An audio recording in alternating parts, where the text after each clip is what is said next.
இப்போது புதிய அறிமுகம் ஆச்சி ஹோட்டல் சாம்பார் மற்றும் ஆச்சி இடிச்ச சாம்பார் 50 கிராம் ரூபாய் 20 மட்டுமே.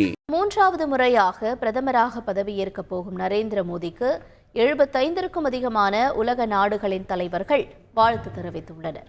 அமெரிக்க அதிபர் ஜோ பைடன், ரஷ்ய அதிபர் விளாடிமிர் புட்டின் ஆகியோர் தொலைபேசியில் தொடர்பு கொண்டு பிரதமர் மோடிக்கு வாழ்த்து தெரிவித்தனர்.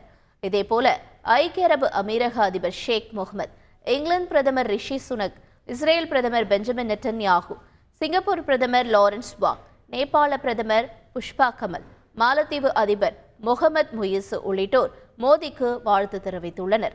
இதை தவிர பிரான்ஸ், டென்மார்க், செர்பியா, நார்வே போன்ற நாடுகளின் தலைவர்களும் மூன்றாவது முறையாக பிரதமராக பதவியேற்க உள்ள மோடியை வாழ்த்தியுள்ளனர். மூன்றாவது முறையாக பிரதமராக பதவியேற்கும் நரேந்திர மோடிக்கு நித்யானந்தா வாழ்த்து தெரிவித்துள்ளார். இந்தியாவில் காவல்துறையால் தேடப்படும் குற்றவாளியான நித்யானந்தா கைலாசா என்ற நாட்டில் வாழ்ந்து வருவதாக கூறி வருகிறார். இந்த சூழலில் கைலாசா சார்பில் பிரதமர் மோடிக்கு வாழ்த்து தெரிவித்துள்ள நித்யானந்தா, தங்களது தலைமை பண்பு மற்றும் நாட்டின் மீதான அர்ப்பணிப்பு உணர்வை மக்கள் அங்கீகரித்துள்ளதாக பதிவிட்டுள்ளார்.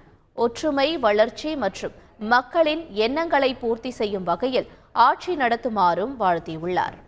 இப்போது புதிய அறிமுகம் ஆச்சி ஹோட்டல் சாம்பார் மற்றும் ஆச்சி இடிச்ச சாம்பார் 50 கிராம் ரூபாய் 20 மட்டுமே.